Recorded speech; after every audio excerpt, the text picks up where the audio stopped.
everybody. So this is Besties on the Deck, and today we're going to do something a little different. For those of you along for the ride with us, this is new. We are just kind of getting our feet wet. This is episode number 6. Okay, so eventually we're just going to be covering all kinds of topics. Everything from funny things to sad things to political things. You know, everybody's got a voice and we want it to be able to be heard, so... Absolutely. But today we thought we would just do something light and upbeat, although I think Tish is going to go a little bit dark at some point. And just kind of get you guys to know us a little bit better and encourage you to send us your stories, your funny moments, things that... you just found very hilarious that happened in your life. Or if you want to go dark like Tish, you can send in a story like that too. But we're just here to share. We're a community and we're all friends, and so we're just sharing. We're going to share some of our funniest things that have happened to us, embarrassing things that hopefully you'll be entertained by and that we were traumatized by. So that's kind of going to be what we're doing today. So I'm going to let Tish go first with her story. Well, one of her stories. All right. So the topic was kind of like best or worst childhood memories, or as you're getting older, teenage, high school, you know, just most of mine were childhood. I don't remember too much, but I do remember some things. One Christmas, I think I was probably 5, 6 maybe. My parents got us a go-kart, and in the backyard my dad had drug a track for us because we had a really big backyard, and me and my brother would try to get all of our chores done and stuff so that we can go play on the go-kart. I think my very first time trying the go-kart out, I had like a bicycle helmet on, and I thought I strapped myself in pretty good, but I was just too dang excited. So when my brother's driving, so when he's starting to take that first left turn, all you see is baby Tish just and roll right out of the go-kart. And he's still going, and my mom's running over going, "Stop, stop!" And I got dirt all over me. There's dirt in my mouth. I think I was fine. I think if anything, I was kind of traumatized by it because I didn't really ride the go-kart much after that. Mm-hmm. And then later on in life... You were hesitant to get on the go-karts in Florida with us. Yes. But you did it. I was very proud of you. Yes. My brother, a couple years later, when I think he was in middle school, he went on a ride with our cousin and went to come over the railroad tracks and lost control of the go-kart, and they slammed right into this big, huge concrete slab that had broken up. They were trying to like fix the railroad and stuff, and so this concrete slab was kind of pushed a little over to the side, and as soon as they came over the hill, they crashed right into it, and the whole go-kart was just, I mean, it was just mangled. It was awful. But falling out of that go-kart I could just picture myself, you know, oh yeah, go faster. Oh, and we have our very first guest on the show today. It's Miss Scarlett. It's my mom's parrot, so if you hear her in the background, she is very agitated in her cage because normally my mother plays with her all day long, lets her fly She's around. Spoiled. But I'm babysitting or bird sitting while she's on vacation, and I'm too scared to let her out. I'm too scared that she'll fly away and not come back to me. She's very mouthy. Yes, and so she is very sassy today because she's not been out of her crate. Yes. So anyway, so if you hear her, that's just Miss Scarlett just giving us the business. So one of the stories I did want to tell was from middle school.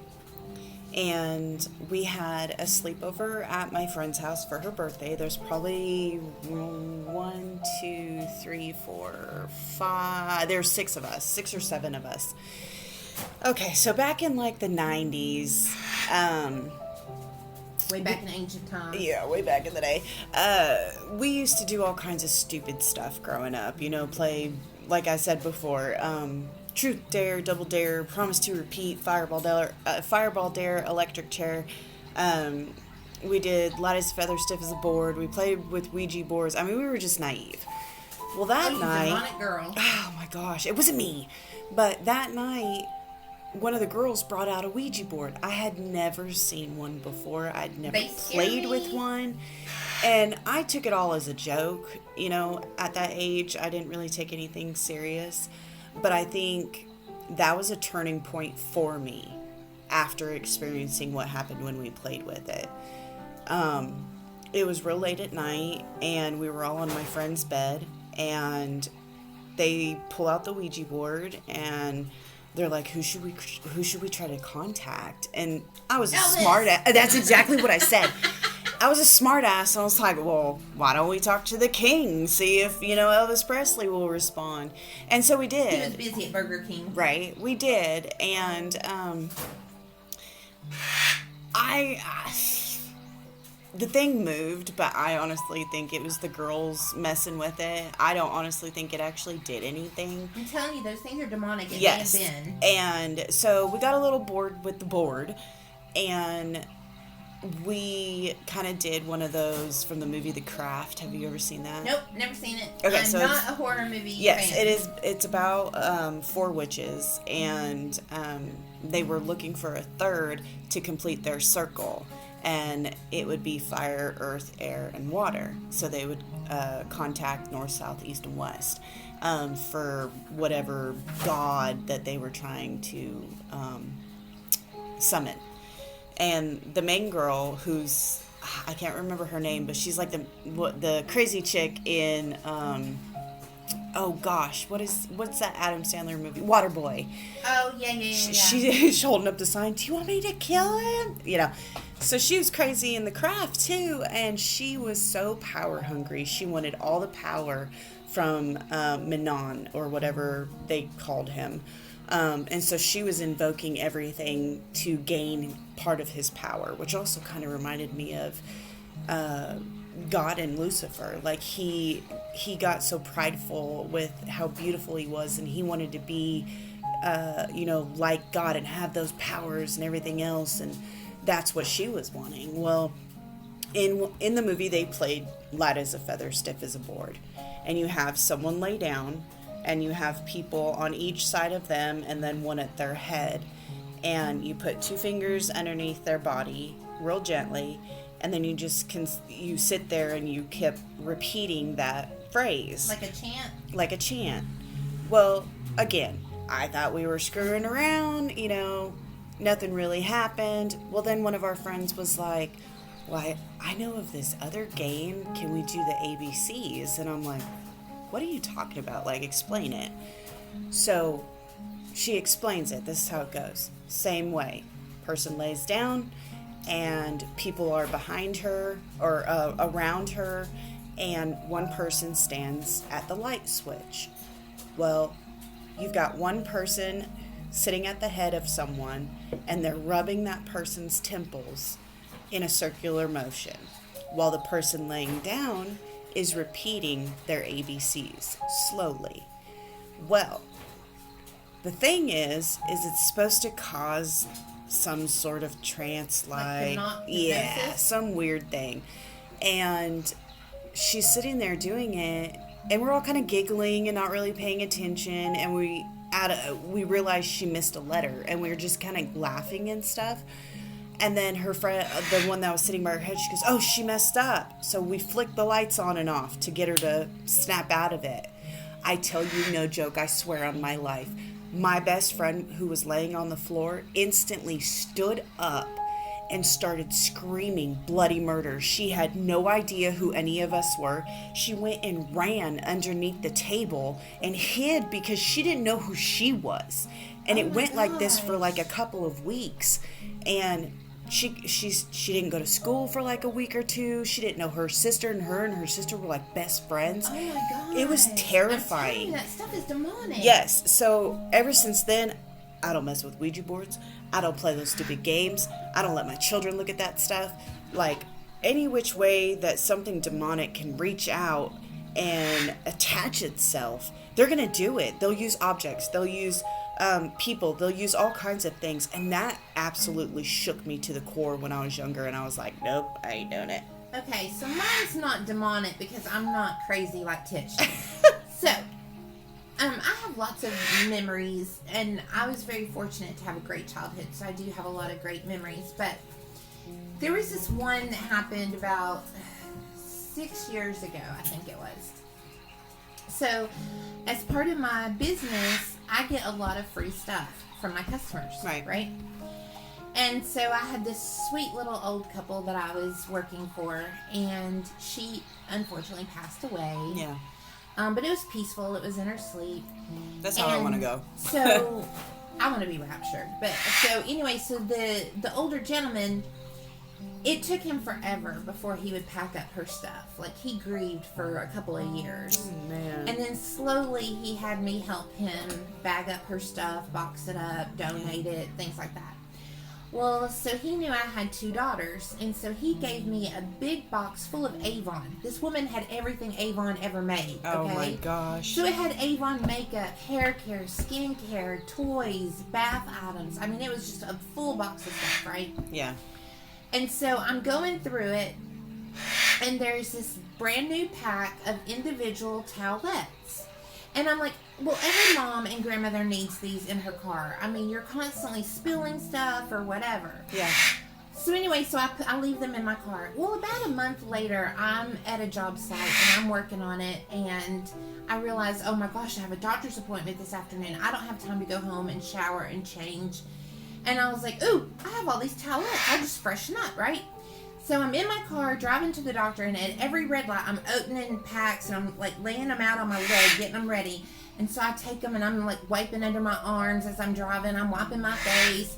I'm wiping my hands. And all of a sudden, I cannot feel my face. I cannot feel my hands. I can't feel my knee where they had been stacked up on my knee. God. I can't feel anything. And there's this like really strong aroma. It wasn't a bad scent, but it was just like, I knew it, but it didn't come to me. I couldn't quite place what the odor was. But anyway, so I get to the doctor's office, and I'm like, okay, they'll never take me on time. They never do. I'll run into the restroom, and I'll use some soap and see if I can get the smell off, right? Well, as soon as I sign in, they're like, well, we're ready for you. You can come on back. Oh, no. So I go on back, and the nurse that takes your blood pressure and all that kind of stuff comes in, and I can tell she's sniffing. Mm-hmm. Like, she's not being very, What's that smell? like, obvious about it, but I could tell, and I was like, look, let me just tell you what happened. I was like, I didn't want to stink. I was trying to freshen up, and I'm so sorry I messed up the story. So, before I get to the doctor's office, I realized why I needed to use the soap.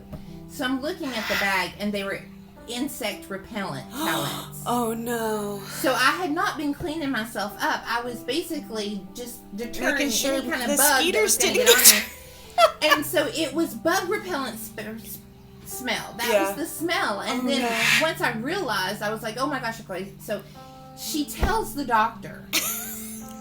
I'm in the room waiting for the doctor to come in, and you can always hear when they're outside the door and they're grabbing your chart. And I hear some talking, and then I hear him bust out laughing. Oh my gosh. He comes in, and he is laughing so hard at me. I said, look, I was trying to be nice and freshen up for you so I didn't smell like Pine Sol and bleach. And I was like, that's the last time I take that into consideration. And he said, well, at least it wasn't a gynecological visit, because you really would have been hurt and had you use it down there. Oh my gosh, can you imagine? So now when I'm given things, I look at them very carefully and make sure I'm using the right product for the right thing. But I don't blame you there. Oh my gosh, can you imagine? Okay, so. And I had used like 10 of them on my body, so I was just like, no bug was coming near me at all. Oh yeah, I probably would have walked around town with you, and I would have been just fine, not getting eaten up by these skeeters every summer. Oh my gosh, I can't believe that. If you've got a funny story or a not so great story or whatever. Or if you're trying to conjure the dead like Tish. Yeah, submit it into the email bestiesonthedeck@gmail.com so we can hear it, and if you want us to share it, we'll share it. I think, so probably one of my all-time favorite childhood memories, we lived on a road called Red Rock. And I always kind of felt like we were part of the Flintstones because, Red Rock. And we had a really, really beautiful home. And my parents had fruit trees everywhere and stuff. And my mom had her own little garden. And my dad built us a little fort and whatnot. And one night he comes out and he's like, I got an idea. Okay, cool. Hey, go grab your kite. Why are we getting our kite? And he goes, just go get the kite and meet me out by the fort. Cool. So we go out to the fort. It's pitch black outside. And in the desert, you just see everything. Stars are everywhere. Well, my dad starts breaking up these glow sticks from work because he's a welder. And he starts tying them to the kite. And the kite, I think, was like black or something. So it was really dark. It blended in with the sky. So he gets the kite up and going, and we're flying it, sitting in the fort. You can't see us. You just see something in the air that's glowing, and it's moving in really weird directions and stuff, right? All of a sudden, you hear the neighbors across the street come out, and they're like, it's a UFO. Oh my God, what is that? Look at that. And they're, back then we didn't have cell phones. We didn't have anything that you could, videotape it. Oh, honey, go get the 1990 camcorder that you got to bust out.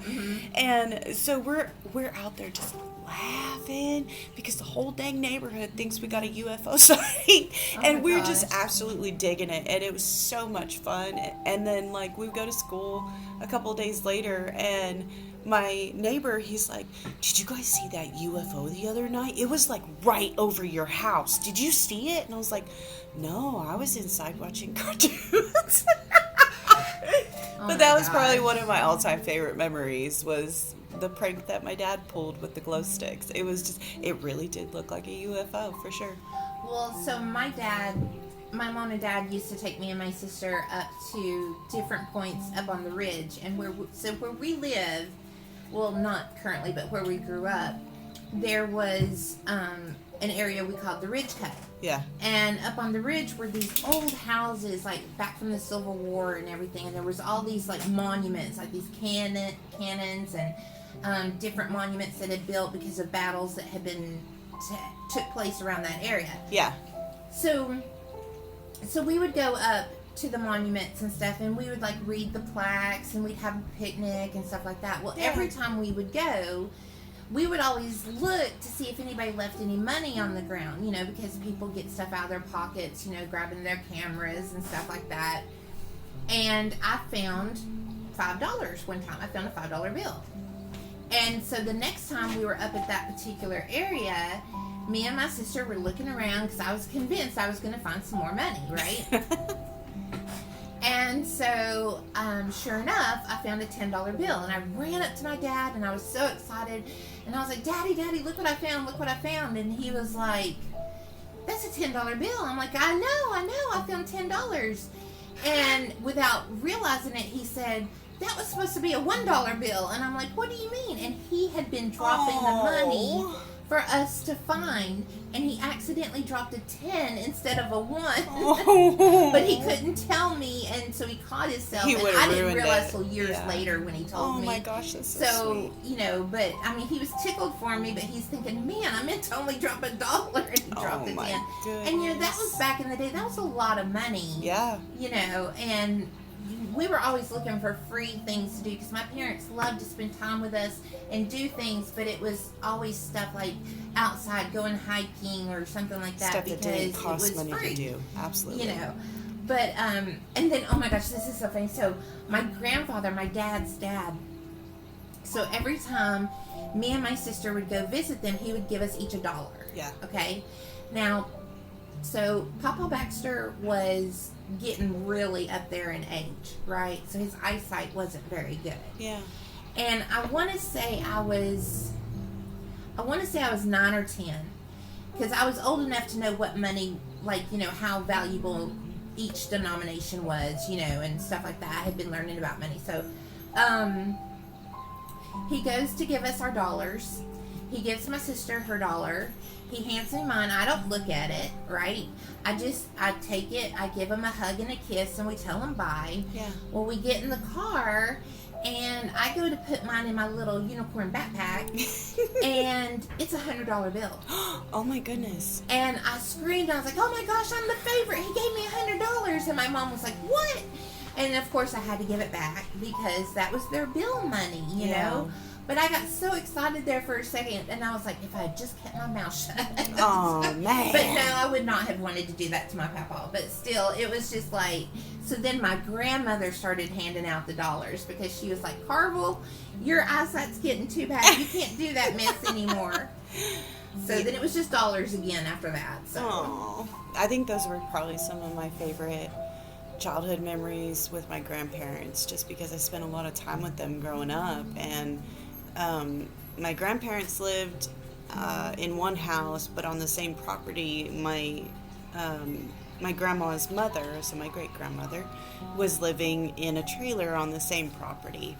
And after school, I'd always go to her trailer, and she'd make me a mayonnaise and cheese sandwich with some Cheez-Its and a Hawaiian punch.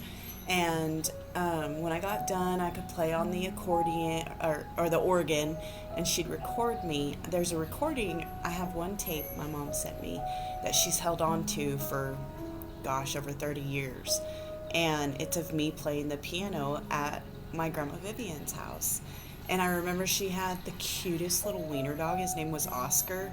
And I would take his toys and I'd chuck them down the hallway of the trailer, and he'd run in and go grab it and then run back to me. And we did this for hours. And my grandma didn't care. She thought it was funny. But we would play Old Maid every time I went over there. And whoever won would get a quarter. She'd always let me win. So I'm like building up my quarters so that later on in the week, when Mom goes to the gas station to get her cigarettes or something, I can go buy gummy bears or nachos or a Little Debbie's treat. And I just thought that was the coolest thing, was to be able to go play cards and earn money. Well, my grandmother, my dad's mom, so she lived in this area that was so cool and historical, but it had started to get run down. You know, the older generation that had kept it up was starting to fade away, and the newer generation, they weren't taking care of the houses and stuff like they should have. Right. So it wasn't like the best area, but all the houses had so much character. You can tell they were gorgeous in their day, you know.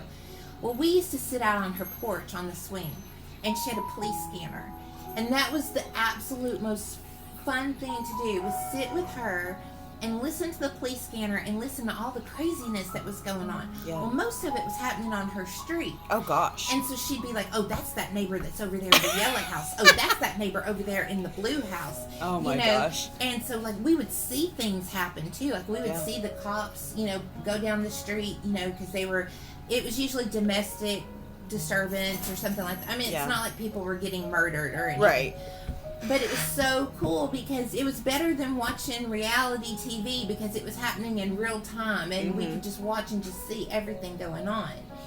And I don't know if maybe that's where my love of true crime maybe first started, was just the police scanner with my grandmother. But we would have the most fun, and we would make fun of the criminals, and we would like cheer for the officers when they, caught them and everything. But I remember that, and I mean, we would sit there for hours and just talk and listen to the police scanner, and that makes me nostalgic. Like, I miss her. Like, I'm missing her really bad right now, thinking about that. Yeah, me and my mother-in-law turned on the scanner like a week or so ago because we kept hearing all these sirens out by the main road, and so I linked into the local dispatcher, and there was a massive accident, and we're just like, oh my gosh, I hope everybody's okay. And then you start checking on everybody to make sure everybody's good.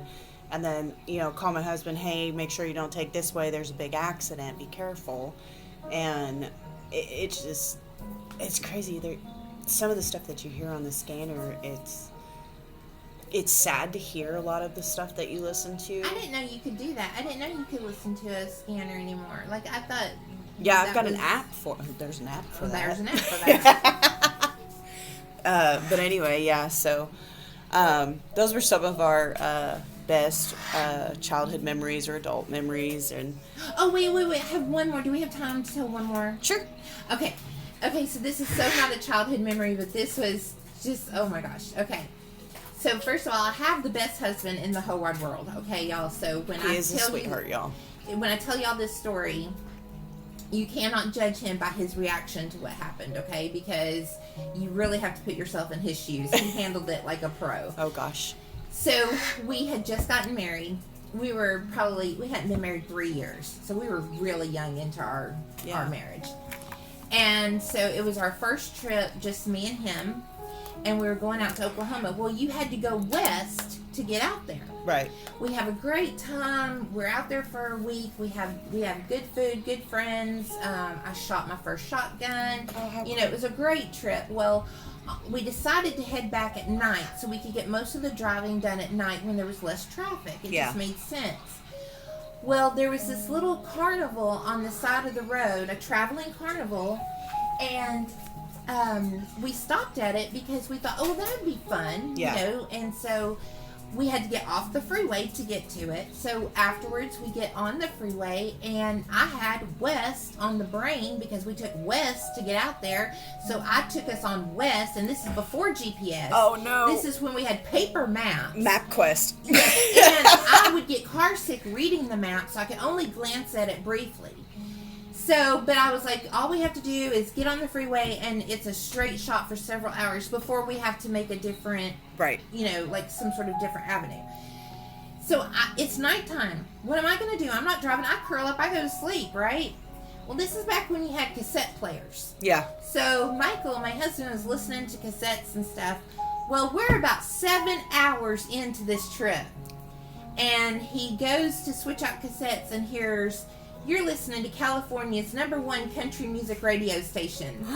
He slams on the brakes in the middle of the freeway. Then he pulls over to the side, and I go flying into the dash, and I'm like, what? We're in California! And he was so mad, and I felt so bad, and I was like, no way. And he was like, I would not lie about this. We are in freaking California. This is before we didn't have credit cards. Yeah. There was no such thing as a debit card at that time, I don't think. So we just had checks. Yeah. We had very little cash, and we had to drive 7 states to get back home. Oh, no. And so here my husband is driving the car. We have when I say limited funds, I mean we maybe had $30 between the two of us. And that had to be gas to get all the way back, any food that we needed. Yeah. And he was not speaking to me because he didn't want to yell at me. He didn't want, it's like, I think deep down he knew I didn't do it on purpose. Didn't want to take his frustrations out on you. Yes, he did not want to take his frustrations out on me, but I knew he was mad. Oh, yeah. And he did not speak to me for 6 of those 7 states. Oh, gosh. So, by the grace of God, this little sports car that we had was really good on gas. We had been trying to stop at a few gas stations right outside of Tennessee, which was our destination, was Tennessee. Nobody would take a check because it was out of state. Right. So we crossed the Tennessee state line. This is our 3rd attempt at trying to get gas at a gas station with a check. I go in there, and the guy says, we don't take checks. I start crying. I mean, I'm talking full-on snot, mascara running down my face. I am bawling my eyes out. Yeah. My husband's going to divorce me if we don't get gas in this car and get home. You don't understand. And I'm just ranting and raving. He's like, ma'am, calm down. I have a buddy that works at the gas station across the street. I'm almost certain they take checks. Is it in state? And I'm like, yes, sir, it is. And he goes, just go over there. I'm sure they'll help you. I get in the car. He looks at me. He's like, they're not going to take it, are they? And I'm like, but the one across the street will. I promise. They said they would. Please don't be mad at me. So we pull across the street, and I go in, and I just start pouring my heart out to this poor cashier. We haven't had anything to eat. We haven't had any cigarettes, and we were smokers at the time. Oh, gosh. So we had gone hours, and you're frustrated. That's when you need a cigarette. Yes. So we had no cigarettes, nothing to drink, nothing to eat. I had eaten all the French fries that we had bought. I was a horrible person. Stress eating. I was stress eating. That's all we had money for was a large French fry, and Michael couldn't eat them like I was because he's driving at the same time. Right. And I ended up eating almost all the French fries. Oh, So again, he did not take his frustrations out on me. So we get to this gas station. I pour my heart out. I explain everything. And I'm like, I will even write it for $20 more than we spend, and you can pocket it. But please, you know. I was like, my marriage depends on it. You know, I'm very dramatic about it. So he says I can write a check. So I'm grabbing us drinks, snacks, cigarettes. I get a full tank of gas. I'm like writing out this massively large check, you know, and I'm just like, thank you, you know. And I basically had to put everything on it, including my social security number, you know, because it ended up being like for like $50-something. Right. And I go out, and eventually about an hour later, after he had some food in his stomach and he had a couple of cigarettes, and we knew we had gas in the car, and we were only like 3 hours from home, he finally started to talk to me again. But I swore up and down he was going to divorce me, because that was such a horrible experience. I mean, we were on fumes when we crossed the Tennessee border. Oh my goodness. I mean, definitely puts a marriage protected us to through test. it all, but it was crazy. Yes. So if you got some stories you want to share, send it into that email, bestiesonthedeck@gmail.com. We've definitely got some more topics and things we want to cover later. So check back every so often, and we'll let you know when we got some new episodes going. We should have some popping up Saturday. Yeah. So just be looking out for that, and tell a friend. Yes, tell a friend. Share with your friends, somebody you think would enjoy. And write into us, comment on the YouTube page, and like and subscribe if it's something that you're enjoying. And thank you so much, guys, for going along this ride with us. Yes, absolutely. Thank you for your time, for listening. Hi, Mom. Love you. Hi, Mom. Hi, Dad. And hi, Papa in heaven. We love you. Yes. So thank you guys again. We appreciate your guys' support, and we will talk to you guys next episode. Have a great day. Bye.